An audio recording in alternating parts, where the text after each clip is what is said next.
орны өглөө хөтөлбөр интертайм зочныхаа цагаар үргэлжлэн хүрч байна. Тэгэхээр энэ удаад бид царай уншилт судлаач Мөнхбаатарыг урьсан байгаа. Ингээд дараах видеод анхаарлаа хандуулна уу? Эргээд уулзцгаая.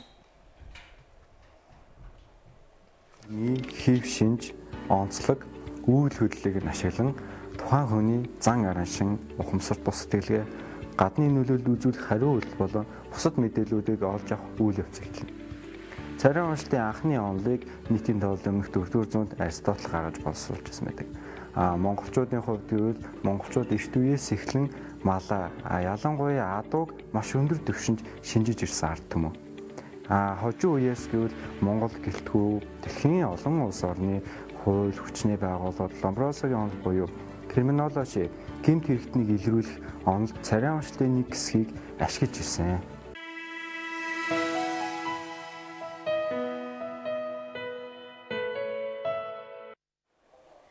За тэгэхээр өнөөдрийн зочин маань маш сонирхолтой зочин байгаа. Тэгээд царай уншилт судлал гэхлээр их сонирхолтой санагдаад байна л да. Өглөөний мэнд хүргэе. Өглөөний мэнд.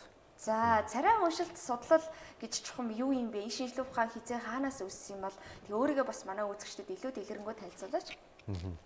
Царай уншилт буюу физиогноми шинжилгээ ухаан гэж ярьдаг. Энэ өөрөө нийтийн тоглоом өмнөх 5-р зуунд анх Грек хотод үүссэн байдаг.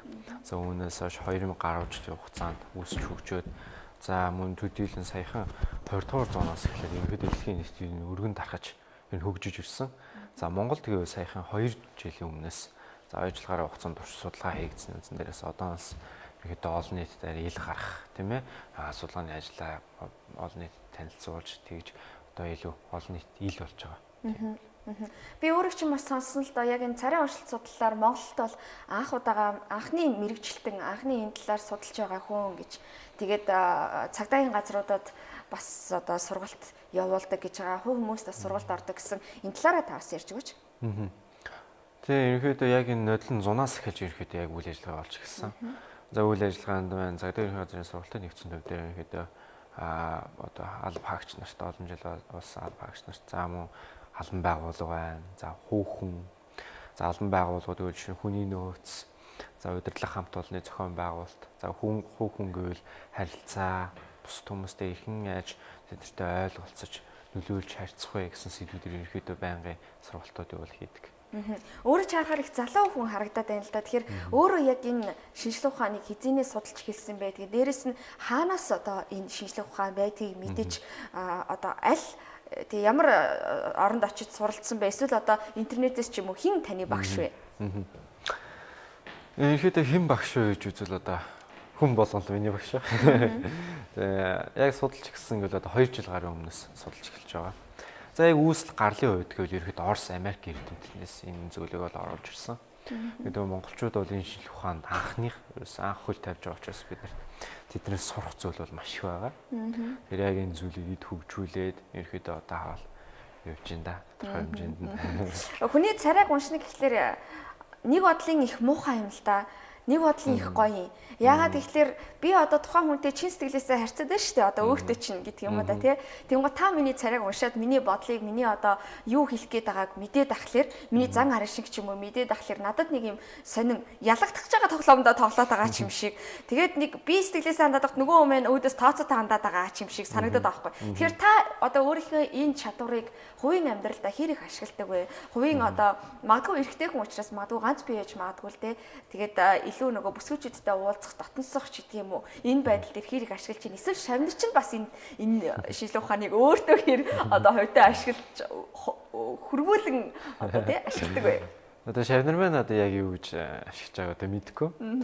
За миний өөрийн хувьд гэвэл ерөнхийдөө хүн үйл ойлголцол гэж нэг шалтгаанаас болж бусад ойр дотны хүмүүсээ гомдоох тийм ээ тэднэртэйгээ харилцаагаа бүр таслах хэмжээнд хүртэл өсрүүлдэн үүсгэлтэй. За мөн төдийлөн шалтгаалаад жишээ нь буруу одоо хааш тохирохгүй хүнтэйгээ урт удаан хугацаанд одоо найз нөхөрснийх тэднэртэй хамт байсных эргүүлээд өөртөө маш их тийм гар цохол сэтгэл санаа бие махбод тийм ээ цаашлаад бүр санхүүгөө өвчихсэн хүн өөртөө охирол хүлээж болдог. Тэгэхээр энэ бүх зүйлийг хүн маш эрт хугацаанд ажиглаад шийдчих боломжтой байдаг гэсэн үг. Тухайн зүйлийг за төдийлөн өдөр тутмын харилцаад байна л да. Хоорондоо энэ хүн уурлаад ээ гэж үдэл л да тийм ээ. Эсвэл гэрээ ихнэр хань эцэг их үр хөвгт уурлаад ээ тийм ээ. Яагаад уурлаад байгаа гэвэл гомдоод яа гомдчихв. Нэг хүнд нэг юм хэлэхэд тэр хүн яаж хүлээж авах вэ? Тэгвэл 10 хүнд 10-нд нэг үг хэлэхэд бүгдээр өөр өөр хүлээж авдаг. Тэгэхээр энэ хүнд би ингэж хэлэхэд энэ хүн ийм хүлээж авна.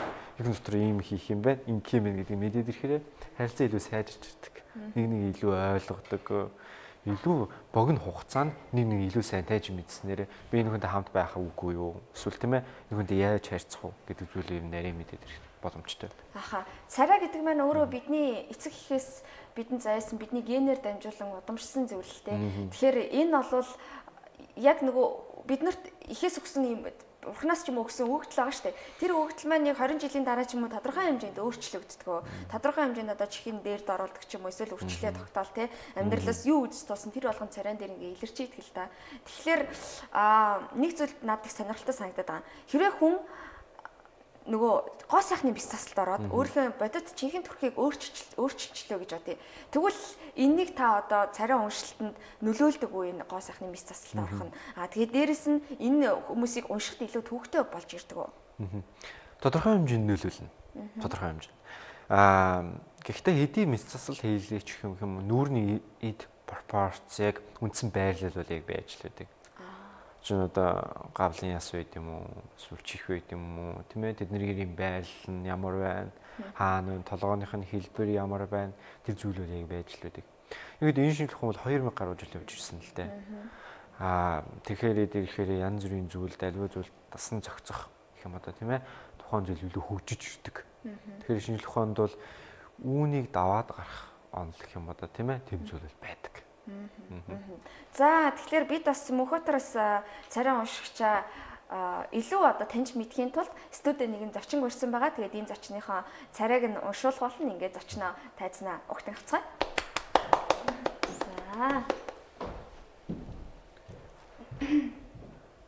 За сайн байна уу өглөөний мэнд хүргэе. Сайн байна уу өглөөний мэнд. За ер нь өмнө энэ царай уншилт, царай уншигч гэдэг хүний талаар сонсч ирсэн үү? Хөө ер нь анх удаагийнх. Аха. Тийм. Төсөөлж байгаагүй. Царайгаа уншуулах чинь сэтгэл ямар вэ? Айгуу сандраал шүү. Хоолойч гарахгүй. Тэгээ хамгийн гол нь энэ царай уншигч маань хүний өнгөрсөн ирээдүй одоо бас хэлж чаддаг. Гэхдээ ирээдүйг хэлэх ер нь нэлээд дургу гэж хэлж ирсэн те өөрөө. Яагад гэвэл хүний ирээдүйг тооцоолох боломжтой. Тийм. Яа тооцоолж болно. Гэхдээ нэг юм хүнд та тэгэх гэж байна, ингэх гэж байна гэдээ бас хамаагүй ирээдүйг нь хэлчихлээр тухайн үстэглэр ундаг ч юм уу те. Эсвэл ирээдүй нь өөрөө чи хийснээс бол өөрчлөгдөх магадлал өндөр байдаг гэж хэлж ирсэн. За ингээд царайг уншуулахад бэлэн үү? Бэлэн. За. Чихээ гарчихгүй тийм ээ. За. Хоёр чихээ ингээд гарчих. Аха. За эхлээд хэлэхэд бол ерөнхийдөө за энэ хүний бусдыг их ойлгож сонсож үздэг гэдэг нь харагдаж байна л да. Бусад хүмүүсийг сонсож тэднийг илүү ойлгож тийм ээ. Тэдний оронд өөрийгөө тавьж үздэг гэдэг нь ихэд ингээд илүү харагдаж байна. За энэ дээр нэмээд ирэхээр юу вэ гэхээр энэ хүн орчин тойронд их одоо дүн шинжилгээ, задлан шинжилгээ хийдэг. Тэгэхээр энэ хүн дотроо ингэж бодож байгаа болоо тийм ээ. Би ингэ хэлчихв, би яач вэ, энэ хүний гомдооч юу яач вэ гэсэн дүгнэлтийг аягүй их боддог. Тэгээ энэ зүйл нь бас ихтэй ирэхээр өөрийгөө ихэд стресстүүлэх тийм ээ. Байхгүй юм байгаа болгож харах. Тийм ерөнхийдөө тохиолдолд их гардаг. Одоо энэ хүний өөрийн дотоод сэтгэхүйн онцлог нь тийм шинжэндээ хамгаалсан гэсэн. Дараагийнх нь юу гэхээр бүх зүйлийг тийм уус сууртайгаа төлөвлөөд авч үздэг тийм хүмүүс байдаг л да.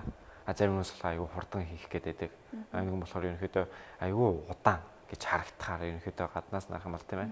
Ямар удаан ясна мэлхий шиг гэж харагдахаар. Тийм. Ерөнхийдөө тэр нь болохоор дотроо ерөнхийдөө юмыг маш одоо дистарата төлөвлөж хийж идэг нь харагдаж байна л да. Дээр них мөрөөдөлтгий тэрний юу гэхээр аливаа зүйлээ төсөлж төлөвлөх тэр зүйл дээр аягүй төвлөрдөг. Тэр зүйл харагдаж. Дээр них ажилсаг. Тэгэхээр аливаа зүйлээ яг төлөвлөөд маш сайн төлөвлөөд эхлүүлж чадах юм бол нэг ер нь бол хийж чадхаар нэг тийм ажилсаг хариуцлагатай гэдэг зам бол эндээс харагдаж байна л да. Аха. Энэ бүх зүйлс бол ихэвчлэн одоо зочны маань давуу талууд нь байгаа тийм. Тэгээ ер нь бид 6 уншихад бас ярилцаад хийдэг шүү дээ. 6 дээр бүх одоо ордууд нэг л сайхан давуу талтай, нэг л сайхан чанартай бүгдийг ингээ хуваагаад ичсэн байлээ хүн гэдэг сайн чанаруудыг. Тэгээ нэг бодлоо хулан яриад байгаа шүү сайд байхгүй. Тэгэхээр та сул талыг хэлж өгөөч. Болох уу? Сул талыг. Болно. За сул тал гэвэл хэтэрхий нийтж гэх юм да тийм ээ.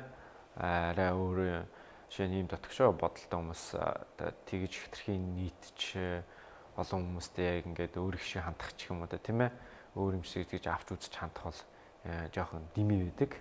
Зарим нэг зүйл тэрнийг хязгаарлаж үзэх нь ер нь бол зүг байдаг л да. Тэгээд нөгөө хэтэрхий бие даасан хүмүүс ч бас хүнээс нэг тусламж аваад байдгүй. Нэг хүний тусламжийг нэг амар одоо тоодоггүй ч юм уу одоо нэг хүнээс тусламж авдаггүй ер нь их тэгээд ер нь айгуу тийм дургу байдаг гэх юм уу да тийм. Төлөвлөж чадчихээн гүйцэтгэл тал дээр л одоо дутагдaltaй гэх юм уу дутагдaltaй гэх юм уу да тийм ээ тэр талээрээ тийм жаалтаа тэн дээр анхаарах ер нь зүйтэй. За манай царайгаа уншуулсан зочны хувьд өөрийнх нь зан арашинтай энэ одоо дүн шинжилгээнүүд хэр их таарч байна. Тэгээд хүн нэг юм зүүн бэлгчд үзүүлэхэр ч юм уу бөөдөр ачлаа нэг юм сонир мэдрэмж төрөөд байдаг шүү дээ. Би яар цаагаад тийм мэдрэмж төрж байна уу? Өөсөө ингээд илүү юу унших юм бол хүлээгээд гэхгүй. Тасчхан л хэллээ тийм ээ. Тэгээд амар сандраал. Тийм гэхдээ ер нь хүн яг ингэ юм шиг байна. Яг ингээ үзүүлэхийг хүссэн ч юм уу мэдүүлэхийг хүссэн зүйл гэж байдаг. Тэгээд тэрнээс цаашаа бити уншаасаа гэж бодлоо. Тэгээд тэрөө бити уншаасаа гэж бодсон зүйлүүд нь уншсан бол уучлаарай. За зүгээр. За баярлалаа. За баярлалаа. За тэгэхээр үргэлжлүүлээд яриандаа орё. Надад нэг зүйл бас сонирхолтой санагдчихэв. Эмэгтэйчүүд би нүрээ боддог. Нүрээ бодохдоо одоо хөмсгөө зарим нь шивүүлдэг ч гэдэг юм уу эсвэл одоо контр шивүүлдэг тодорхой хэмжээний одоо нүднийхээ бүтцийг өөрчилдөг хөмсгний нөгөө хэлбэр тэрнээс болоод өөрчлөгдчихдөг. Тэр нүүр одоо бодолдоор царай уншилтыг юу ажиллах вэ? Царай уншигчаас одоо өөрийгөө далдалж нууж болох уу? Тодорхой хэмжээнд нэг хэсгийг нь бол болно. Нэг шинжийг ч юм уу тийм ээ. Гэхдээ хүний царайг бол ойролцоогоор 20 гаруй төрлөөр одоогийн ээлжинд бол нэг ойролцоогоор 300 гаруй шинжийг шинжиж байгаа байхгүй юу? Одоогийн зөвхөн ихний одоо ээлжүүд гэх юм уу да. Тэгэхэд хөмсгөө өөрчлөхөд бол тэр зөвхөн нэг шинжил өөрчлөгдөнө гэсэн үг. Бусад мэдээлэл гэдэг нь өөр их үүсвэрээр ч юм уу тийм ээ. Хангалттай тэр мэдээлэл авах боломжтой. Тэгэхдээ тэрнийг өөрчилсөн ч тодорхой хэмжээний пропорцол яг байдаг л да. Тэр бол байж л байдаг. Тэгвэл бас нэг ийм тохиолдол ажиллах юм да. Жүжигчин мэрэгжлийн одоо жүжигчин хүмүүс бол хизээ хаана яаж инех үү те хинд ямар сэтгэл төрүүлэх үү гэдгийг мэдчихэж байгаа шүү дээ. Тэгэхээр одоо өөртөө ч уулзаад ч юм уу нүрэн би ингээ инээж харагдъя те тийм хүн болж харагдъя гэж тэгвэл өөртөө тийм дүр үүсгээд өөртөө чинь харилцах ч гэх юм уу өөртөө чинь инээмсэглэхтээс арай нэг өөр янзаар инээмсэглэдэг. Нэг тийм одоо багийг өөртөө үүсгэх чадвартай хүмүүс олж жүжигчд. Тэгэхээр та хэрвээ энэ хүмүүстэй харьцлаа гэж бодоход та энэ хүний худлаа яриад байна уу, үний яриад байна эсвэл одоо энэ яг өөрийнх нь бие хүн мөн үү биш үү гэдгийг мэдэж чадах уу? Ирээдүйн хүн жихнээсээ нэмсгэлэхэд бол хүний нүрэн дээр 12 төрлийн болчих ажилтай. Дээшээ чиглэлтэй хацар нүд ингээд нүүр гэх мэтлээ аяг олон төрлийн. Худлаасын нэмсгэлүүд ойролцоогоор 2 төрлийн. Мэргэжлийн хүмүүс болохоор ерөнхийдөө энэ тоонаараа их сэтгэлтэй. Гэхдээ зарим нэг шинж бол дутуу үлдчихэж идэг. Яг жихнээсээ инээж байгаа төр төрхийг бол орлуулж чаддаг. Мөн инээдийн үргэлжлэх хугацаа байна, тийм ээ. Реакшн дээр нь аль хэсэг тийм ээ ямар хэсэгт яаж инээж ин дээр нь зөвхөн нүүр биш биеийн хилэмж нь ямар байна те давхар дуу хоолойны өнгө нь ямар байна дээр нь ямар үг хэлж ин гэх зүйлүүдийг харах боломжтой байдаг. Тэгвэл худлаа ярьж байгаа хүмүүсийг бид яг үндсэн нэг 3 шинж ч юм уу 4 шинжээр мэдээ гэвэл та тодорхой мэдээлэл өгч яаж мэдэх боломжтой байдаг вэ? За товчондойг бол ерөнхийдөө бид нэр худлаа ярихыг илрүүлж гэнэ гэдэг нь стрессийг илрүүлдэг. Тэр маань юу гэсэн үг гэхээр энэ хүн худлаа ярьж байгаа бол энэ хүний дотор баригдах вэ, тийм ээ? Бусад хүмүүс ингэж бодож байгаа болов би яатсан бол гэх мэтийн тодорхой хэмжээний стресс үүсдэгтэй баригдчих гэсэн айдас. Энэ стрессийг илрүүлж байгаа ерөөдөө биеийн хил буюу бусад микроэлементүүдээр.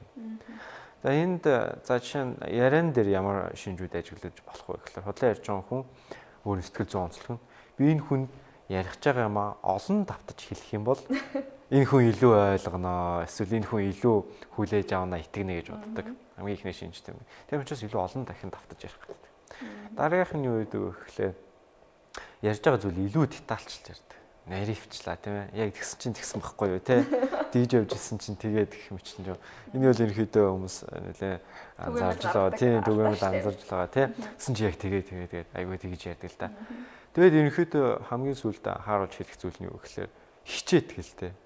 Худлаа ярьж байгаа хүмүүс бол ярьж байгаа зүйлдээ итгүүлэхийн тулд хүмүүс Өөр их хичээл зүтгэл гараад. Тэр бол хамгийн түг юм л алдаа гэх юм. Аха. За яриан дээр юм байт юм биш. Тэгвэл нүүрний хувирал дээр худлаа ярьж байгаа үнийг яаж мэдэх боломжтой гэх юм бэ? Одоо яадаг чинь байн өсөө оролддог ч юм уу те эсвэл одоо ингээл ингэдэг ч юм уу эсвэл нэг ингээл нүд мүдэн завчлаад эсвэл нөгөө хоолойны өнгө нь заримдаа өөрчлөгддөг ч юм уу. Тэгээ дуу хоолойны темп өөрчлөгдөж болно. За нүүрэн дээр өөрчлөгдөж болно. Байнгын хамраар оролдох, хамаа таглах тийм ээ. Нүүрээр оролдох зэрэг үйлдэлүүд хийж болно. Давхар үсээ оролддог гэдэг бол зөв л дөө. Ерөнхийдөө тухайн ярьж байгаа зүйлдээ ач холбогдол өгөөгүй эсвэл тухайн зүйлдээс сандарсан, айсан, мигдсэн тийм ээ. Тим шинж үзүүлж явах юм бол бусад зүйлүүдийг оролдож өөр зүйл хийж эхэлдэг. Өөрийгөө сатааруулах гэх юм одоо сэтгэлзүйн байдлаа илүү доктортой амар амгалан зүйл рүү шилжүүлэх гэдэг юм гэсэн үг байхгүй юу?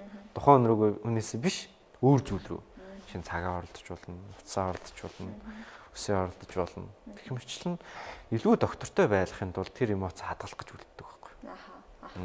За хэрвээ бидэнд цаг илүү одоо урт байсан бол их байсан бол бид илүү их зүйлийг ярилцах байлаа. Тэгээд өнөөдөр Монголын анхны царай уншигч залуутай ярилцаа сууж байхад асуух зүйл олон байлаа. Тэг магадгүй бид дараагийн удаад дахиад уулзах. Үзэгчд манаас өөрөө ч сонирхож байгаа очиод уулзъя. Магадгүй сургалт авъя гэж бодвол ямар хаягаар яаж холбогдох вэ? Facebook дээр хүнийг царайгаар нь хэрхэн шинжих вэ гэдэг кириллэр пэйж хуудас байгаа. Тэрүүгээр ороод сонирхсан мэдээлэлүүд авах боломжтой. Хичээлүүд. За баярлалаа. Ингээд таны ажил өсөлт өндөр амжилт хүсье. За баярлалаа. Таны телевизэн гэж. Баярлалаа.